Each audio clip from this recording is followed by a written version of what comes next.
আজকে হলো আমার জন্মদিন আর এখন আমি আছি পুরীতে। এখন যাব আমি জগন্নাথ মন্দিরে। তোমরা কি গেস করতে পারছো এই সুন্দর শাড়িটা আমাকে কে গিফট করেছে? এই শাড়িটার সাথে আমি পরতে চলেছি আমার এই সুন্দর ব্লাউজটা। জানো আমি না এই কালারের শাড়ি ফার্স্ট টাইম পরছি, তো আমি জানি না আমাকে এই কালারটা পরে ভালো লাগবে কি লাগবে না। আই থিঙ্ক ঠিকঠাকই পরে নিয়েছি শাড়িটা।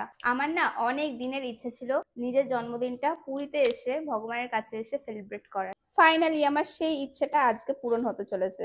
ইচ্ছে তো ছিল একটু তাড়াতাড়ি মন্দিরে যাওয়ার, কিন্তু সমুদ্রে স্নান করতে গিয়ে একটু হয়ে যায় আমার, যার জন্য কিছুতেই বিছানা থেকে উঠতে পারছিলাম না।